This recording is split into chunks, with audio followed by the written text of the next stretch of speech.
Ассалаумағалейкум құрметті көрермендер. Өздеріңізбен әдеттегідей доктор Шырхан Тибет арнасына қош келіпсіздер. Бүгінгі санымызда өттің қаншалықты қандай аурулары бар екенін, оны қалай емдесе болады, өттің не үшін керек екенін жалпы түсіндіріп беретін боламыз. Былай айтқанда терминдермен емес, жалпы қарапайым қазақ тілімен түсіндіретін боламыз. Арнамыздан алыстамаңыздар.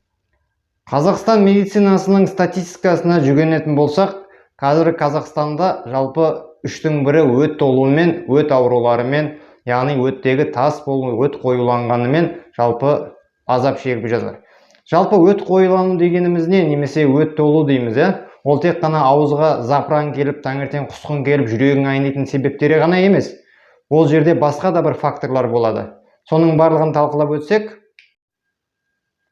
өт толуының басты бір себептері ол өздеріңіз білетіндей жалпы үлкен дәреттің келмеуі, немесе запор дейміз, немесе іштен қатты өтіп кетуі. Негізінде 3 күндік, 4 күндік қалдықтар болады, каловый масса дейміз. Сол каловый массалар қала беретін болса, жалпы өт толуы міндетті түрде болады. Және де оған қосып бірнеше бір жаман факторлар бар. Ол дегеніміз іштегі ішек құрттың пайда болуы, глистеоскарида дейміз. Дәл сол іштегі каловый масса, яғни үлкен дәреттің қалып қоюы болып табылады ағайын. Сол үшін қандай да бір, мысалы үшін процедураларға баратын болсаңыз, бірінші сіздің неңіз тапсыр анализді, жалпы үлкен дәретті, яғни қалды тапсыр деп айтады. Не үшін деп ойлайсыздар? Жалпы дәл осы қалдың состояниесіне қарап, адамның қаншалықты ауыратынын, ауырмайтынын, қандай да бір ішек құрттары бар ма, сол үлкен дәрет арқылы белгіледі. Яғни үлкен дәретіңізді дұрыстап алатын болсаңыз, онда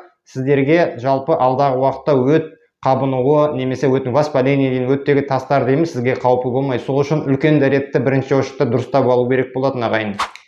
Өт қоюлануының немесе өт толуының басты бір признактары, яғни ол дұрыс айтқан, бағана айтқанымда, ауызға запыран келу, жүректің айнуы дейміз, және оң қабырғаның астындағы шаншу дейміз. Көп адамдар оны бауырым ауырып жатыр деп ойлап қалады. Негізінде бауыр ауырмайды, өздеріңіз білетіндей, бауырда өйткені ауыратын рецепторлар, нервтер жоқ. Ол өтте бар. Егер өтіңізде тас болатын болса, ол жайлап тас болмайды ғой, бірін кішкентай тастан пайда болады. Сол тастар жайлап үлкен тасқа айнала бастайды. Өттегі тасты түсірем деп әуре болмаңыздар. Өйткені өттегі тас өзінен өзі түспейді. Оның соңына қарап, өттегі тасты өттің өзін алып тастауға тура келеді. Сол үшін сондай жағдай болмау үшін алдын ала өт жүргізетін әртүрлі бір шөптермен болсын, дәрі-дәрмекпен болсын, өтті айдап тұру керек. Егер өтіңіз тамбай, яғни өтіңіз жүрмей қалған кезде желчегонный әртүрлі нелер бар, жалпы трава дейміз, шөптер дейміз, соларды бірінші орында алып ішкен дұрыс болады. Одан қорықпаңыздар. Өтім қатты айдап кетедіген деп ойламаңыздар. Өтті дұрыс айдап тұру керек, анда-санда болса да. Біздің практикамызда көбінесе мынау өттен қойылғаннан кейін жалпы бауырға да әсер етеді деп көп адам шағымданып жатады. Бауыр жировой гепатоз болыпты, яғни майланыпты, май басыпты бауырды деп жатады. Яғни жировой гепатоз дейміз. Жировой гепатоз екіге бөлінеді, яғни жировой гепатоз болған кезінде адамның біріншісі ол табиғи жолмен, яғни осы өт толғанның әртүрлі факторларын болып келеді. Екінші жировой гепатоз болуы себептері ол алкогольный жировой гепатоз дейміз. Өмір бойы, мысалы үшін арақ ішіп, немесе спиртной, не арақтан басқа да спиртной көп қой, мысалы үшін пиво болсын, вино болсын, соның барлығы бірте-бірте бара-бара жалпы алкогольный жировой гепатозға алып келеді. Енді бауыр өз-өзін тіктей алады деген сөзді барлығымыз білеміз, білеміз. Бірақ 90% қағанша, 90% зақымданып кетсе де 10% қасы өз-өзін емдей алады бауырды дейміз. Бірақ қандай жағдайда емдей алады бауыр өзін? Егер организміңізде селен деген элемент болатын болса ғана, егер организмде селеннің, яғни мөлшері аз болатын болса, сіз қаншалықты деніңіз сау болса да, ол бауырыңыз клеткалары жалпы біртіндеп жойыла береді, яғни қайттан өңдеу процесі болмайды. Сол үшін өз рационыңызға немесе витаминдер алып ішетін болсаңыз, әртүрлі БАДы алып ішетін болсаңыз, көбінесе соған мән беріңіз. Ішінде селен қаншалықты көп болатын болса, соншалықты бауырыңызға да өтіңізге де пайдасы болады ағайын, соны ұмытпаңыздар. Өтке ең пайдалы нәрсе қазіргі таңда, мысалы үшін дұрыс БАДы дейміз, басқа дейміз, әртүрлі дәрі-дәрмек ішіп жатады адамдар.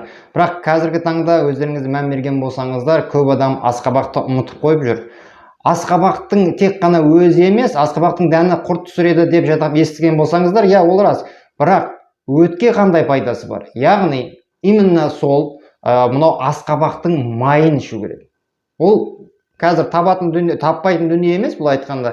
Қалаған аптека дәріханаға барсаңыз, асқабақтың майы мынандай құтының ішінде құйылып қойған, оның производствосы Ресейдікі болуы мүмкін, немесе ар жақтан шетелдікі болуы мүмкін, Египет деп жатамыз, мысалға. Сол именно асқабақтың майын күнделікті 2 мезгіл ішетін болсаңыз, таңертең аш қарынға бір шай қасықпен май болады ғой.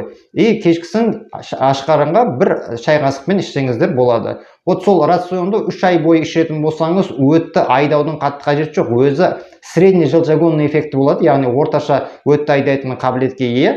Сол асқабақтың майы болады. Өйткені ол жай ғана асқабақтан емес, ол королевский асқабақ деген сорты бар, яғни кішкентай жұдырықтай ғана не болады, асқабақ болады, соның дәнінен болған болады, иә, асқабақтың майы. Ол үйдегі өсіп жатқан асқабақтың дәнінің майды ойлап қалмаңыздар. Сол себепті сол асқабақтың майы, яғни дәнінің майы, өтке өте жағымды пайдасы бар, және өтті тіктейді.